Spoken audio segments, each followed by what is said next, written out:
Welcome to Storytime Online from Wood Library. I'm Mrs. Ferris, the children's librarian, and can you guess what our theme is for today? Dogs. So let's get started. Our first book is a new one here at the library. It's called Up on Bob. The words and the pictures are by Mary Sullivan, and it's published by Houghton, Mifflin, Harcourt.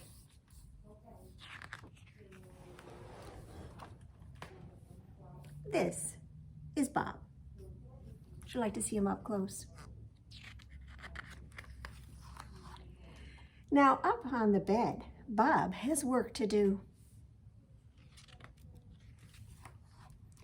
The work is hard, but Bob doesn't mind.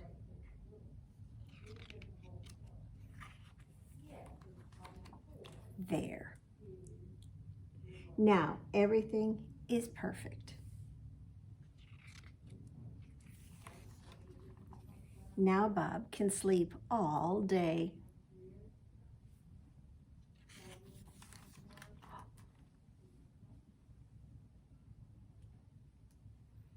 Uh-oh. Suddenly, everything is not perfect. Someone is watching Bob. Bob cannot sleep if someone is watching. Shh. Lay still, Bob. Pretend you are sleeping. Maybe someone will go away.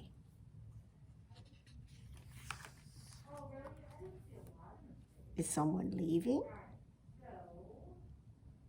Is someone gone? Pounce!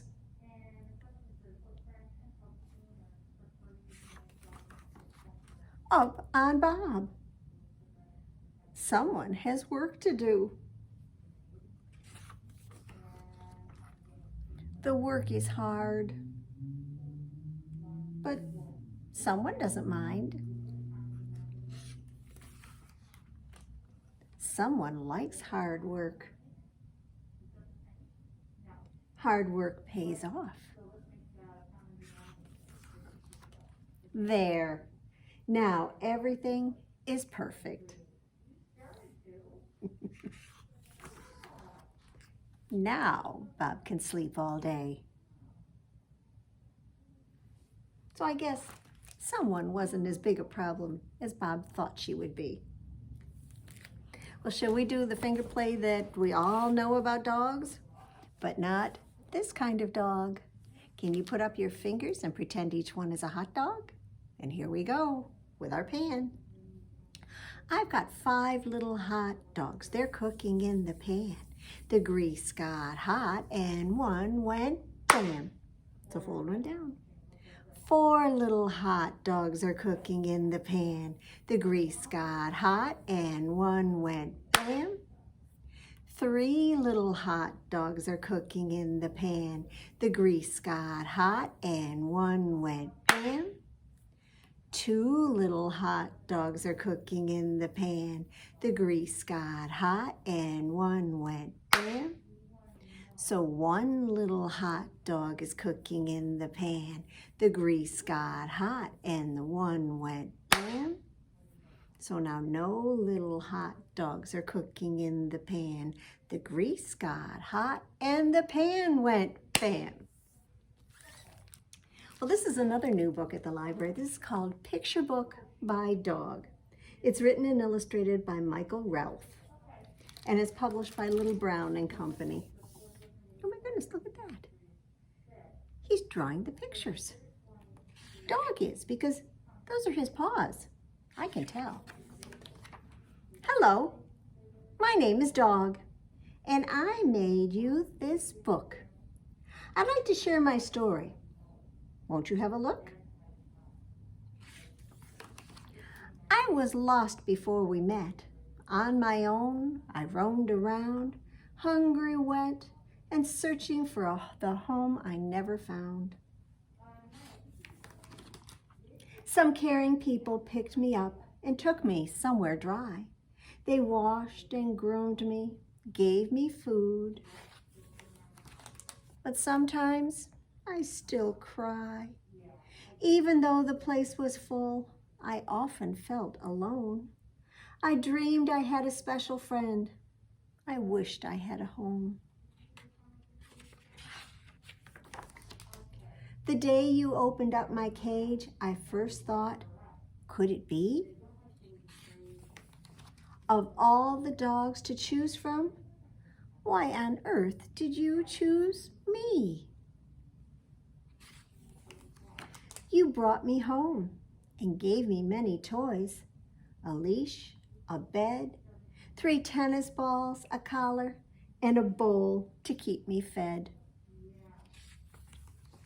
Now first I had to find out what to chew and not to chew.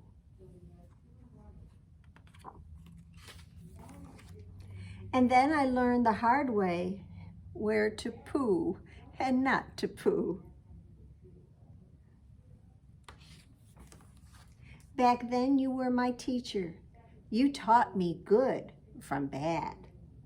These are good, these are bad. Like tracking mud into the house, unrolling the toilet paper, drinking from the toilet,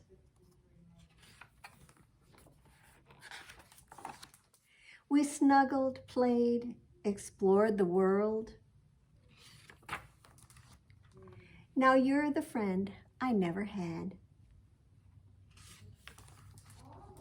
I look forward to the times ahead when you'll grow big one day. I'll be an old and happy dog with fur that's turning gray. We'll remember all our favorite times. I think we'll both agree that the reason life has been so sweet is because we are family. Don't you love that picture? I think a lot of people have a new family friend through all of what we've been going through.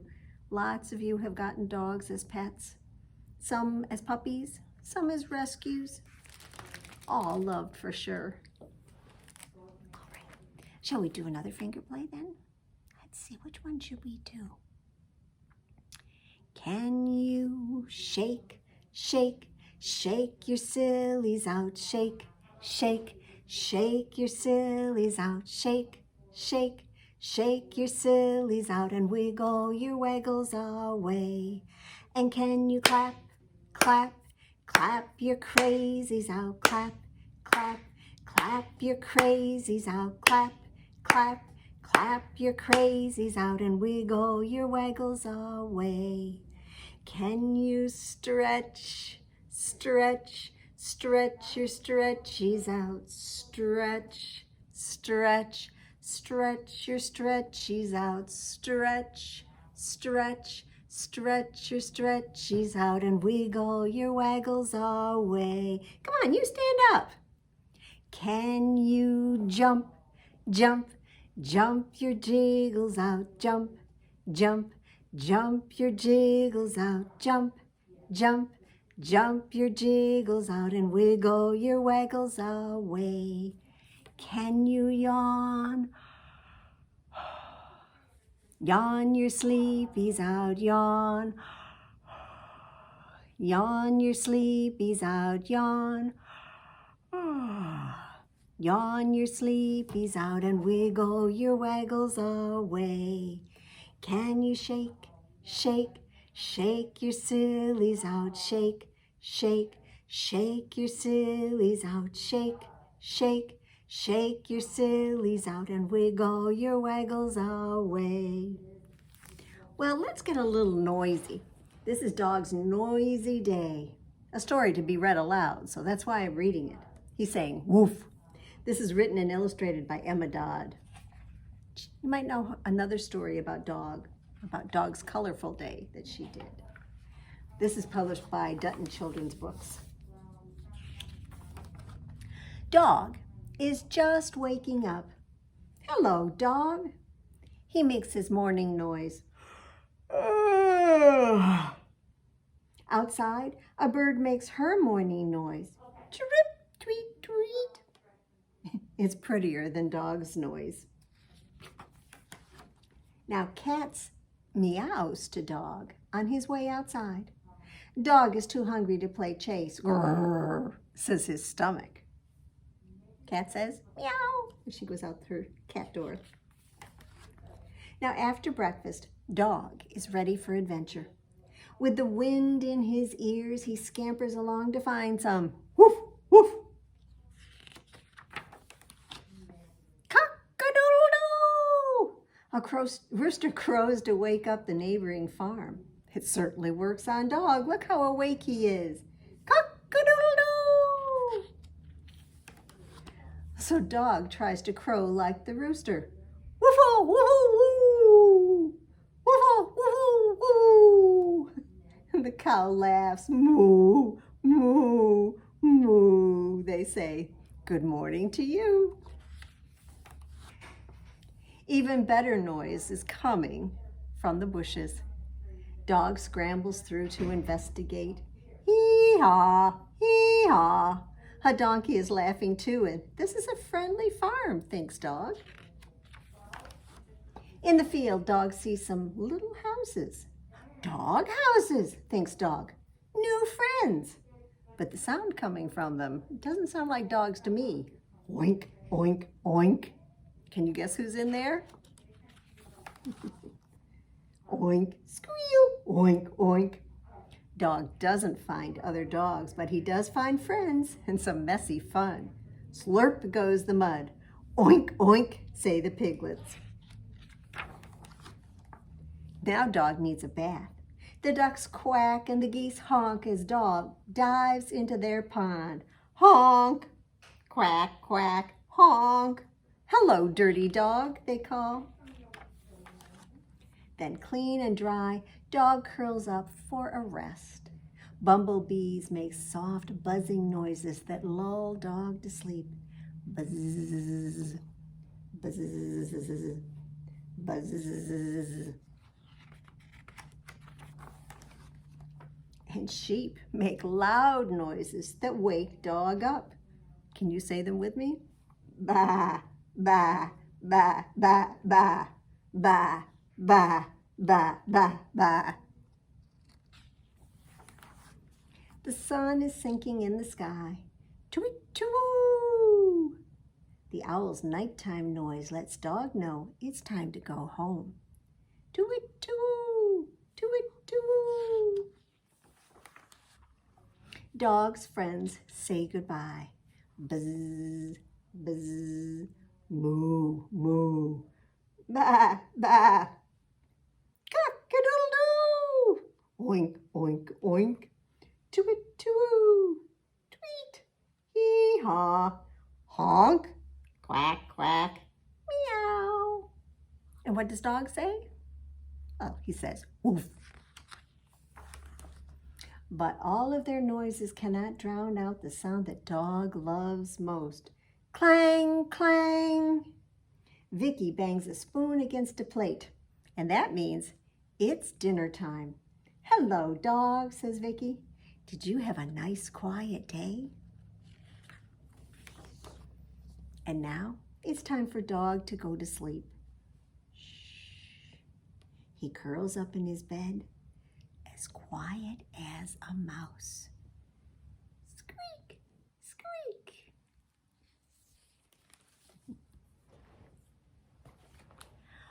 Well, there are 5 little mice who are jumping on the bed.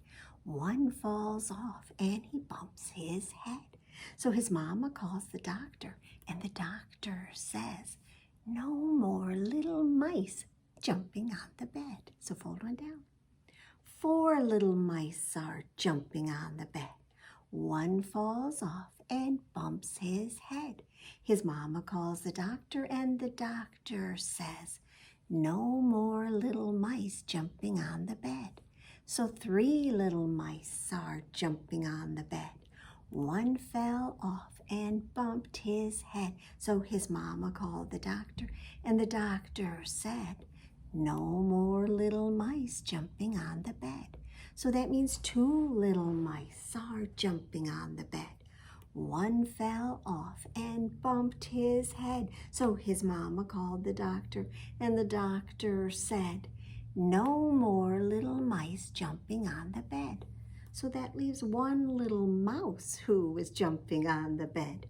When she fell off, oh, she bumped her head. So her mama called the doctor, and the doctor said, "No more little mice jumping on the bed." So no more mice on the bed, but we've got one more story. And in that last story, Dog got to be all dirty when he played with the pigs. So I thought we'd have a story about Harry the dirty dog. And this is when Harry gets a present from Grandma. It's a sweater, and he doesn't like it. This is called No Roses for Harry. It's written by Jean Zion with illustrations by Margaret Bloy Graham. And I believe it's published by Harper. There's the present. He's opening it up. And here we go. Harry was a white dog with black spots. And on his birthday, he got a present from Grandma. It was a woolen sweater with roses on it. Harry didn't like it the moment he saw it. He didn't like the roses. When he tried it on, he felt cozy and snug, but he still didn't like the roses. He thought it was the silliest sweater he'd ever seen. The next day when Harry went downtown with the children, he wore his new sweater. And when people saw it, they laughed. And when dogs saw it, they barked. Harry made up his mind then and there to lose Grandma's present. When they went into the big store to shop, the children took off his sweater and let him carry it, and this was just what Harry wanted. First, he tried to lose it in the pet department. Can you see it? He put it right up on the table with other dog sweaters. But a man found it and gave it back. Then he tried to lose it in the grocery department. But a lady found it and gave it back. He tried to lose it in the flower department. Because of the roses. But a little boy found it and gave it back. The children didn't let Harry carry it anymore. They made him wear it. And as they started home, Harry was beginning to think that he'd never lose it. When he got home, his friends were waiting to play with him, but Harry didn't feel like playing, so they left him alone. Now, as he sat wondering what to do, Harry noticed a loose stitch in his sweater. So he pulled at the wool, just a little bit at first, and then a bit more, and a little bit more. And Harry didn't know it, but a bird was watching him. Now, in a minute, Harry had pulled out quite a long piece of the wool. The end of it lay in the grass behind him, and suddenly that bird flew down, and quick as a flash, she took the end of the wool in her beak and flew away with it. Why, it happened before Harry could even blink. And the sweater? Why, the sweater began to disappear right before Harry's eyes. First one leg, and then the neck, then the other leg, and the back, and finally the whole sweater.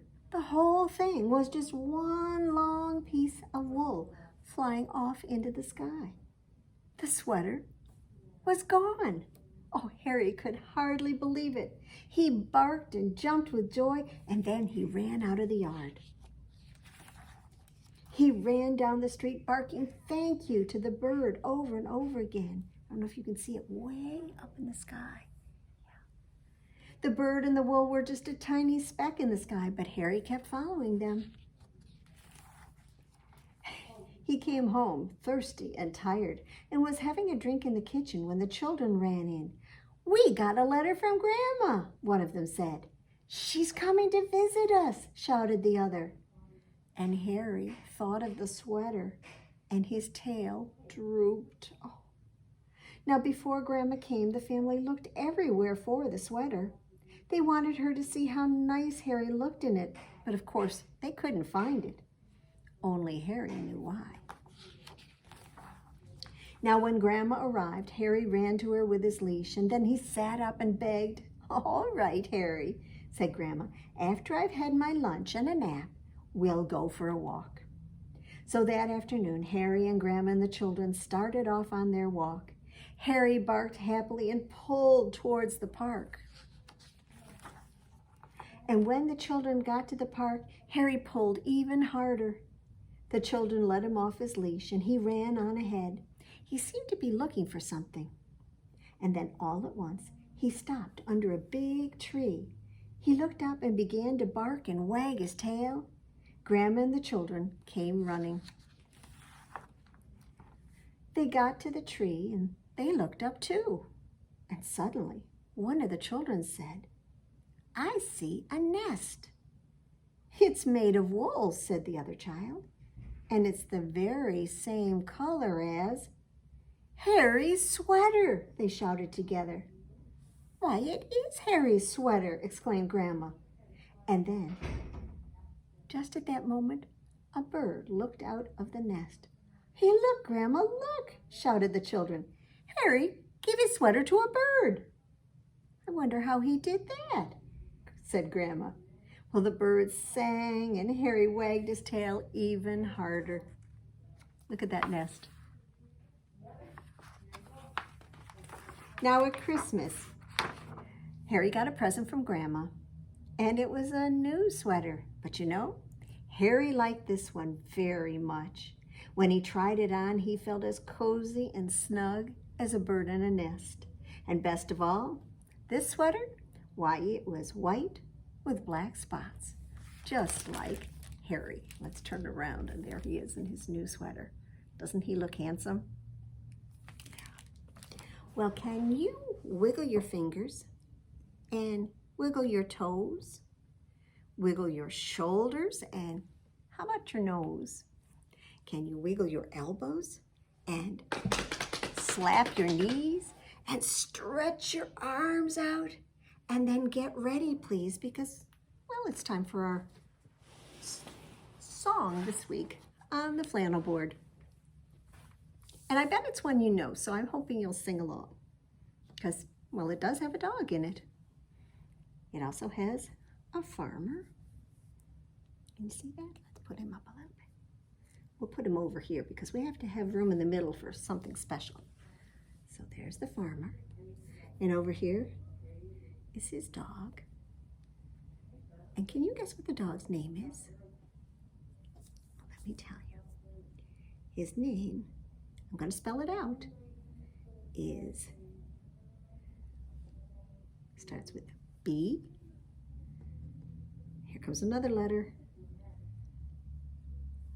I. What letter is this? N. G. Let's pull that down just a little. Straighten you out. And the last letter?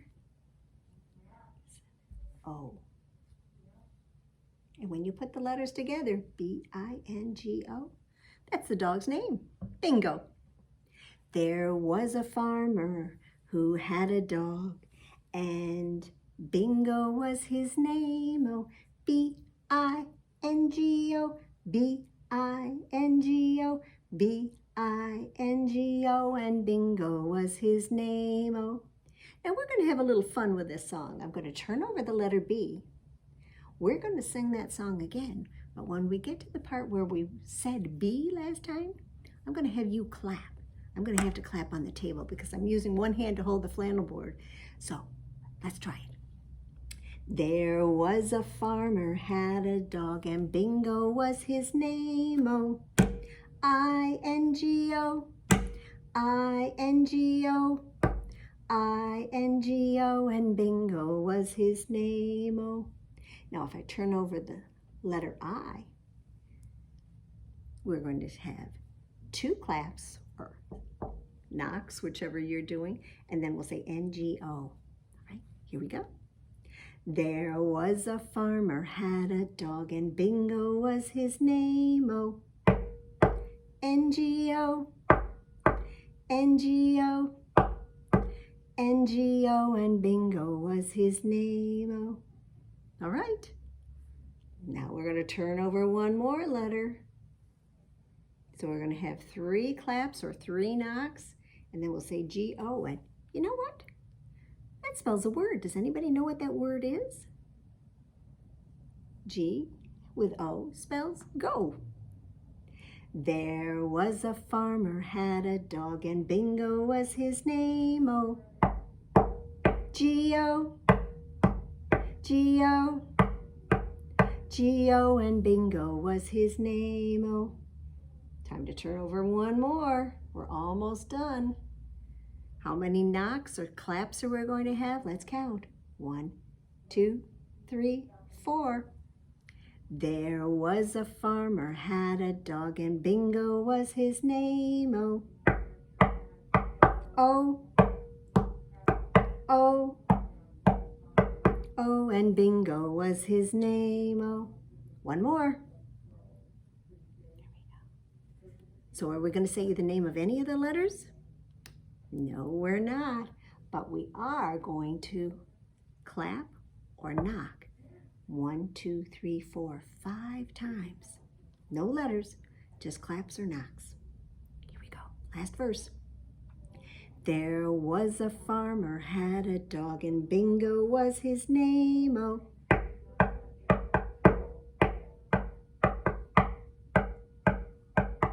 and Bingo was his name. Oh, give yourself a round of applause and clap, because we're all finished. You did a great job with that. So thank you for joining me and my little pal here, Woodrow. And we've had some great fun with dog stories. And we'll be back next week with some other stories. Is it a surprise? We might have some spooky, scary stories for Halloween. Yeah, okay. So we'll maybe see you then. Bye-bye.